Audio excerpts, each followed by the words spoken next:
Hi again. So this is the third and last part of Chapter 5, Visual Media. Last time we talked about the cultural contribution of mass media into mass media, in general, dividing it by the genre. Print media gave access to information. Broadcast and music industries transmitted cultural values and cultural beliefs, cultural artifacts. Photography documents history in the real world, and movies give us cultural stories. And last time we said that digital technologies are disrupting the film industry.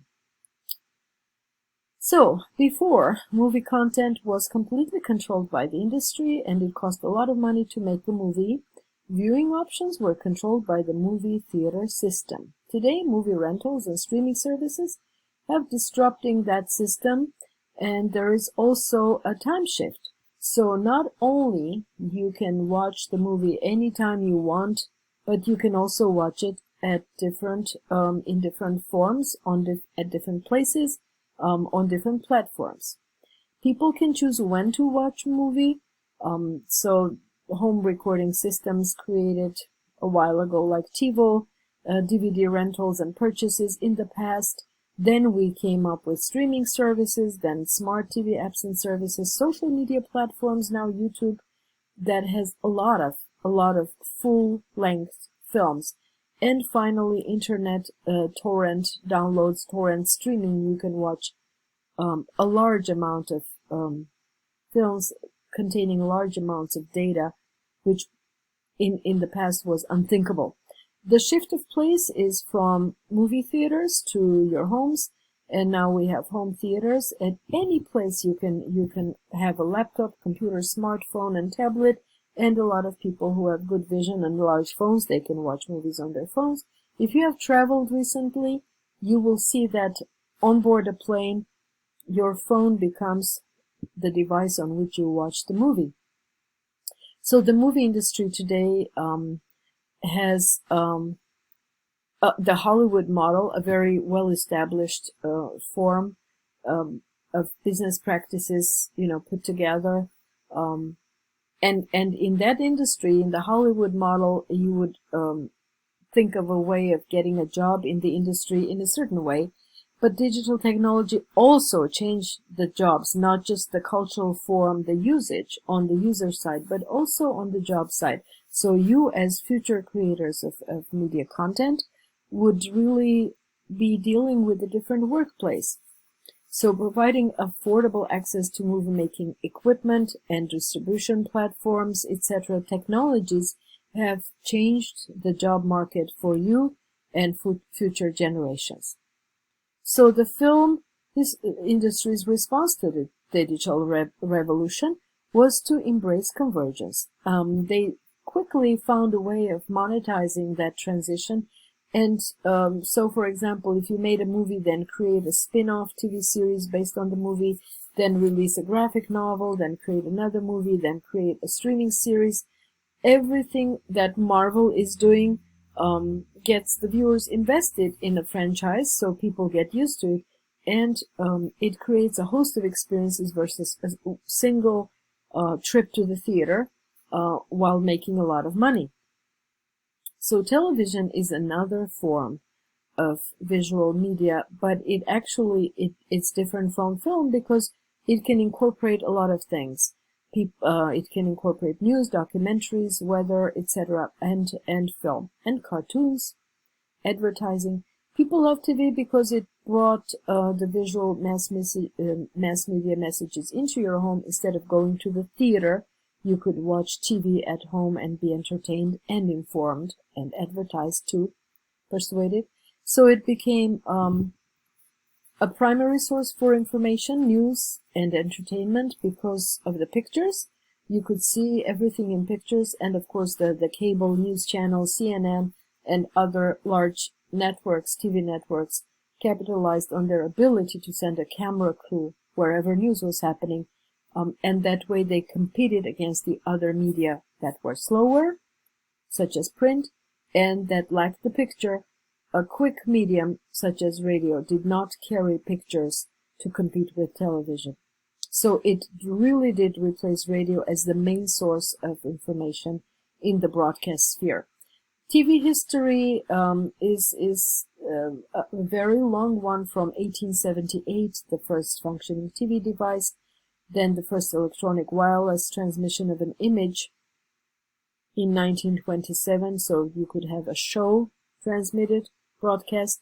1939, NBC begins scheduling broadcasts to 400 televisions in New York City, so NBC starts in the city. In 1948, there were already 4 commercial TV networks. In the 50s, the first color broadcasts appeared, and in the mid-50s, about 31 million U.S. households had television sets. And this is notably the era after the Second World War, when all that war technology came back to civilian life, and it allowed to boost the production of household equipment, hardware, such as, fridges, vacuum cleaners, and TV sets. And today, 118.4 million TV households exist in the United States. So sometimes they will be asked to take notes, to keep journals about their TV viewing. So these are the Nielsen families, the Nielsen surveys, but we will talk about it some other time. So the late 1800s and early 1900s were filled with mass media discovery.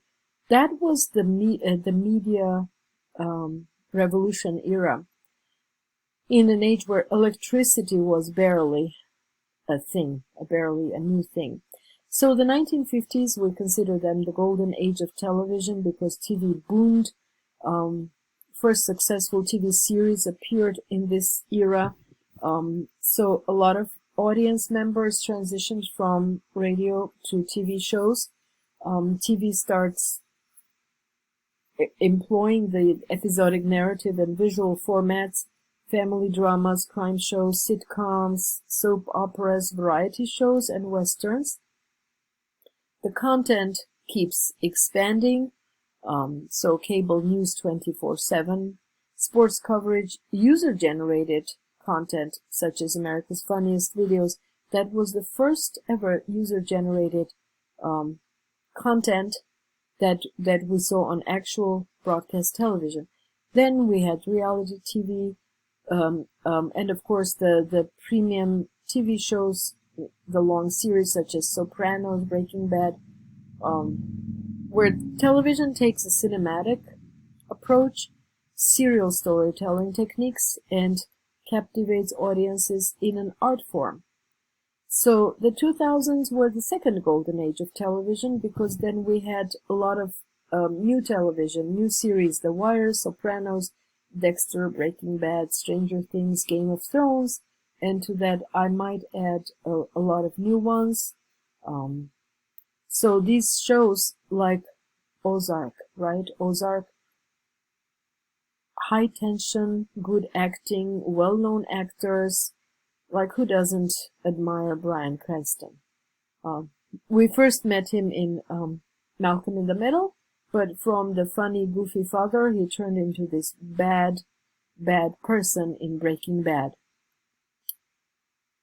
The television distribution model, their business model is the following. First, it's broadcast. The big broadcast companies, they run the whole show and they give their affiliates content to spread. The second model emerged as the cable TV, where you pay for channels, ESPN, MTV, etc. The third is satellite TV, where you use space technology instead of terrestrial, instead of landline technology. And the fourth is streaming using internet versus airwaves. So we had broadcast, cable, satellite, and streaming distribution models. These are the media. What are the sources of revenue for commercial TV companies? The commercial TV, the commercial foundation is advertising. So the more popular the show, the more expensive the advertising would be. 30-second spots in The Big Bang Theory are $258,000. A 30-second spot during a TV show's series finale was up to $1.5 million. And in the same way, during very popular sports shows or Super Bowl games, the cost of advertising, the price of advertising goes very, very high. There's also the concept of product placement. It exists in the film industry, not only television industry. We cannot avoid watching things and reading labels when we're watching television or movies. So the ad messages can be incorporated in the scripts, people talking about something. Like in Will and Grace, I remember Karen and Jack were talking about the nose stripes. I don't want to say the name because A, I forgot, and B, this is not product placement, but I'm just saying that they placed that product by name and they used it on the show. They could have done something else instead of that, but they decided that they want to make a little bit of revenue by advertising a product on their show. So that was Will and Grace. Or you can simply show a product. For example, in Seinfeld, when Seinfeld reaches for cereal, it's usually a blank box. Or sometimes when you see in Friends, people reaching into the fridge and taking out a bottled drink, it does not have a label. The brand is missing. But in many other cases, like demonstrated on this picture, on these pictures, you see Eggos and some other snacks that have labels clearly visible to the audience.